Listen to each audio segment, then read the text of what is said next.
Hi, this is Larry Musolino. I'm an assistant teaching professor of mathematics at Penn State University.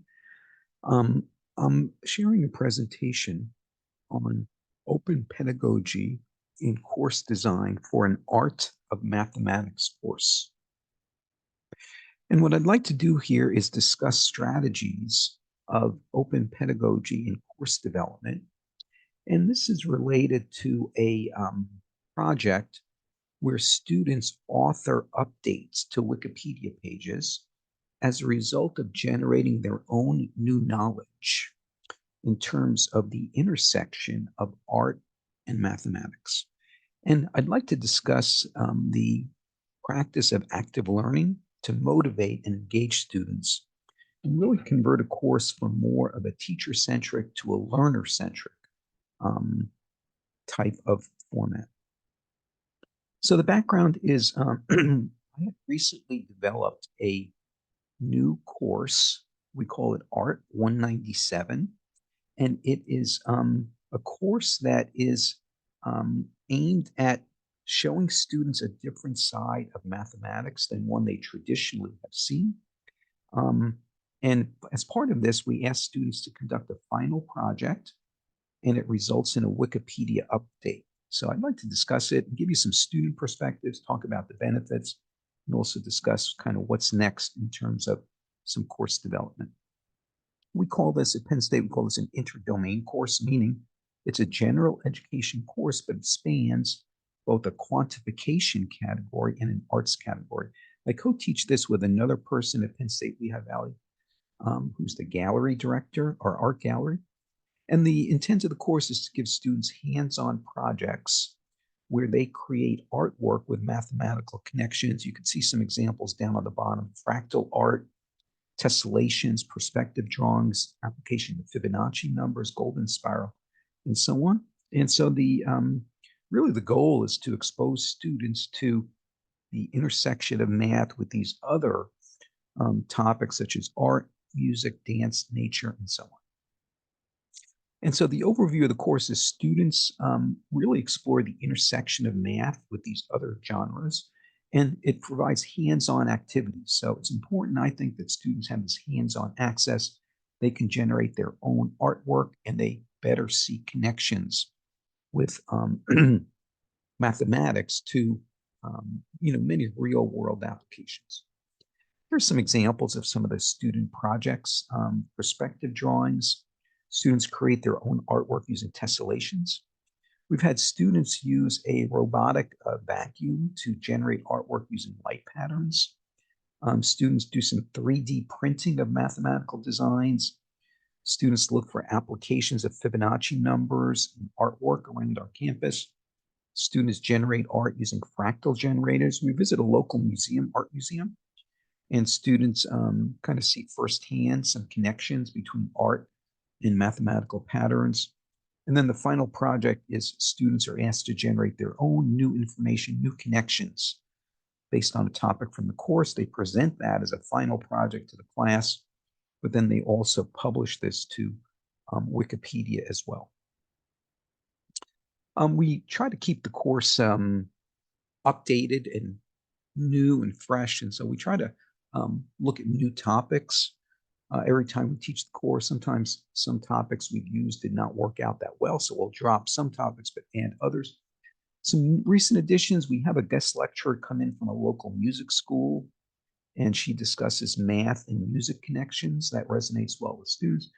As I mentioned, we visit a local art museum. We've had a guest lecturer who's a graphic design artist come in, and she discusses connections between mathematics and graphic design, things like advertising, logos, and so on. We had a person come to our campus who created geometric patterns with light displays, and so students had some hands-on activities related to that. And any of these topics are valid inputs for students to potentially use as impetus for their final project. And so let me talk about the final project briefly. So we ask students to select a topic from the course. Again, it could range from tessellations to Fibonacci numbers to fractals to golden spirals and so on. And they're asked to come up with their own new connections, new knowledge. I'll talk more about this in a second. Um, we have an extensive Penn State library, and so students are asked to conduct their own independent research. We also ask students to try to come up with some kind of a personal connection. That is, what are their interests and how does it relate to a topic from the course? And then we ask them to really research and investigate new connections not previously documented, and then present these findings to the class during the last week of semester. This presentation then forms the basis for their Wikipedia update. And so, the way we describe this to the students is the final project is really kind of the intersection of taking a math concept from the course, the students' own interest and personal connections, and they have to form this new knowledge. And so students could be interested in certain artists, certain musicians, certain specific artwork, and so on, a certain aspect of nature, and come up with this new connection to further research and investigate. And we typically have a 16-week semester, and so the way we structure this is towards the end of the course, like weeks 12 and 13, we have a local library come into our class, and she explains research methods, how to use a library database. Some of our students have not done any actual research before, so this is a new experience for them. So we want to make sure they have some background information on how to conduct basic research. Students select a topic. They review the topic with the instructors first to make sure it's a viable topic, and then they investigate the topic. They get started on their research. And so that happens weeks 12, 13, and 14. And then in week 15, students present their final project in a class. They get good feedback from the other students and from the instructors. And then they submit a draft of their Wikipedia update. So they've selected usually an existing Wikipedia page to update. For example, there's a Wikipedia page on the art and mathematics. There's a Wikipedia page on Fibonacci numbers. There's a Wikipedia page on fractals and so on. And so they submit a draft of their proposed edit to the instructors. Then during the last week, the instructors comment and suggest improvements to the draft, and then students go and edit the Wikipedia page. There's a lot of resources available for incorporating Wikipedia into coursework. There's some references listed here, a lot of training modules, a lot of advice from other instructors that have used Wikipedia as part of course assignments. Just to give a sense of some of the updates that we've had, one student investigated a certain artist. His name is Anthony Gormley. He does a lot of metal sculptures, and the student found that when she looked at some of his sculptures, the dimensions of the sculptures were a very close approximation to the golden ratio.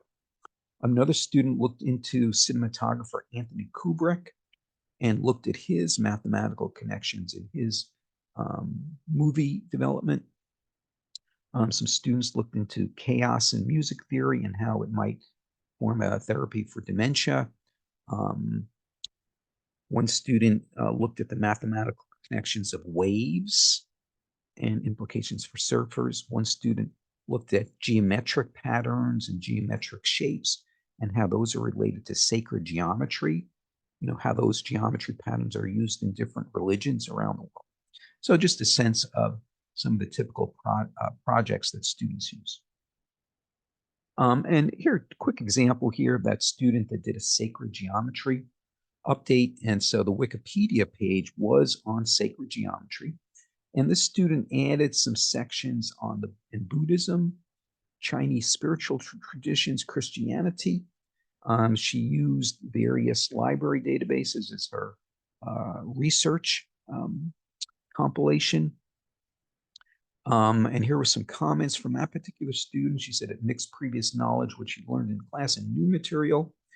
It showed cross-cultural connections in sacred geometry. It allowed her to do her own research. Students really enjoy this project because it's got a sense of permanence to it. Sometimes if a student writes a paper and it's graded by the instructor, then that's kind of the end of that information. But here, Wikipedia updates are published, worldwide audience. Um, and so, this particular page, I just checked recently, and this page now has, since the student published this in December of 2022, this page has over 250,000 views. So the students get a good sense of satisfaction that they're contributing to kind of a worldwide database of information. Here's an example of this particular Wikipedia page the student updated. So the page is shown on the left-hand side here. It says sacred geometry. The right-hand side are some of the updates that the student added. So again, in the Buddhism section, China's spiritual traditions, and Christianity. And again, the student wanted to emphasize the use of these geometric patterns as part of sacred geometry. So to summarize, the benefits were allow students to take ownership of a topic of interest and come up with their new knowledge, new connections. And this really surprises students sometimes because they end up forming this connection between what they think are disparate concepts, but they actually find linkages. Students are introduced to research methods. Again, this might be the first time the student is really doing a research project. Students have good interactions with peers during their presentations. The other students ask good probing questions and enhance, the content information. Students can improve their writing skills with this, and then students really explore this idea of open pedagogy in terms of them generating new knowledge instead of just, accepting knowledge from an instructor. Here, they're generating their own knowledge. So we've had very positive replies back from students. Some students have told us, I never really liked math. I never did well in my mathematics courses, such as algebra or calculus, but this showed a different side of mathematics that really did interest me. And so this is kind of motivating us to come up with a new course, a similar course, but we're going to call it the Hidden Beauty of Mathematics. It's going to be more geared towards students in STEM majors, and it's going to be more computationally focused. We're going to ask students to write code to generate fractal art, ask students to investigate more depth mathematical design aspects, nature, and so on, with the overall goal to emphasize the beauty of mathematics and applications in nature. Thank you for listening to my presentation.